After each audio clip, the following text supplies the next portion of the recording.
नमस्कार, मैं अशोक कुमार पांडे। स्वागत है आपका टीसीएच पर। क्या स्वागत करूं मैं। इस देश का जो माहौल है उसमें मुस्कुराने, स्वागत करने, खुश होने का कोई मौका ही नहीं मिलता है। आप सोचिए, दिल्ली में जो घटना आज हुई है, जिसका वीडियो वायरल है, यहां पर भी आप देख पा रहे होंगे वो वीडियो।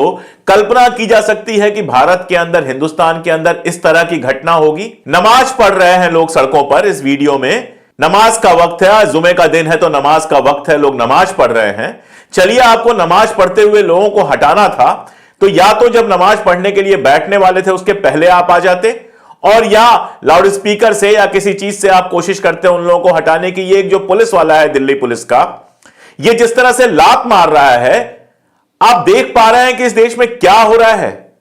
कल्पना की जा सकती है कि एक पुलिस वाला नमाज पढ़ रहे लोगों को लात से मार रहा है। मतलब बेशर्मी की हद है। अगर आपको याद होगा, कुछ दिनों पहले एक वीडियो आया था, एक सरदार जी गाड़ी से जा रहे थे, एक मुस्लिम नमाज पढ़ रहा था, बारिश होने लगी।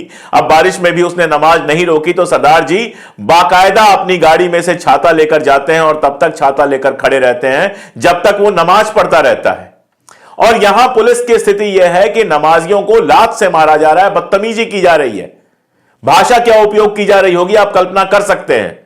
ये जो पागलपन है, ये जो गुंडागर्दी का अधिकार है, ये इनको कहां से मिला है।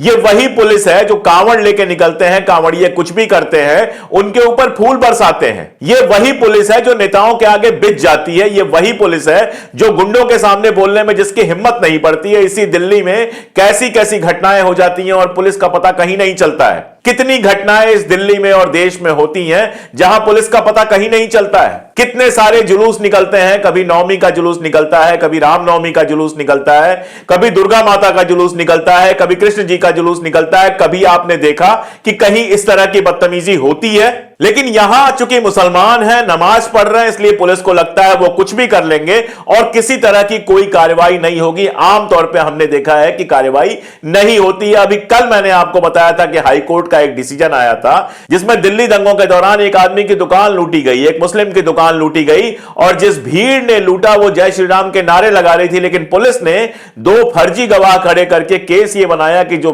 भीड़ जय श्री राम का नारा लगा रही थी वो हिंदुओं की नहीं, मुसलमानों की भीड़ थी, और 11 मुसलमानों को 4 साल तक जेल में रखा गया। कोर्ट ने कहा यह बिल्कुल फर्जी मुकदमा था, और 4 साल जेल में काटने के बाद दिल्ली पुलिस की मेहरबानी से 11 मुसलमान कल रिहा हो पाए। 4 साल दिल्ली पुलिस की मेहरबानी से वो जेल में रहे, सिर्फ इसलिए कि फर्जी आदमी को खड़ा करके, फर्जी आई विटनेस, फर्जी चश्मदीद गवाह को खड़ा करके फर्जी केस बनाकर उनको फंसाया गया। दिल्ली पुलिस का पूरा जो मामला है वो धीरे धीरे साफ होता जा रहा है, दिखता जा रहा है कि वो जैसे मुस्लिम विरोधी होती जा रही है। आप सड़क पे नमाज पढ़ना मान लीजिए गलत है, मान लिया मैंने गलत है, लेकिन क्या उसको रोकने का यह तरीका है? क्या आपको यह हक मिलता है कि आप इस तरह से लात चलाएं? नमाज करने वाले, नमाज पढ़ने वाले लोगों पे कभी यह सुना गया है, कहीं कहीं कहा गया है? आज यह वीडियो ट्विटर पे आया है, पूरी दुनिया में जाएगा। मैं आपको बता रहा हूं कि ये बड़े बड़े जो दुनिया के चैनल्स हैं वो इसको पोस्ट करेंगे, दुनिया भर के इन्फ्लुएंसर पोस्ट करेंगे, सारी दुनिया में जाएगा। हमारे देश के लोग सारी दुनिया में रहते हैं, सऊदी में रहते हैं, दुबई में रहते हैं, कतर में रहते हैं, कुवैत में रहते हैं, और केवल मिडिल ईस्ट में नहीं, इंग्लैंड में रहते हैं, अमेरिका में रहते हैं। दुनिया का शायद ही कोई ऐसा मुल्क होगा जिस मुल्क में हमारे लोग ना रहते हों। जब यह वीडियो उन मुल्कों में जाएगा जो दीगर धर्मों के, दूसरे धर्मों के मुल्क हैं, जहां हमारे लोगों को पूरी आजादी मिली हुई है, प्रधानमंत्री महोदय जाते हैं और यूएई में बाकायदा मंदिर का उद्घाटन करके आते हैं। एक मुस्लिम देश में आपको मंदिर बनाने की अनुमति मिलती है, कोई रोकता नहीं है, मंदिर बनती है। पहले से भी दुबई में मंदिर है जहां पर पूजा पाठ होती है और कोई बदतमीजी नहीं करता है। जब वहां के लोगों के बीच में यह वीडियो जाएगा तो हमारे देश की क्या इमेज बनेगी, लोग क्या सोचेंगे हमारे देश के बारे में, और अगर इसका रिएक्शन हमारे लोगों को बाहर झेलना पड़ेगा, उसका जिम्मेदार कौन होगा?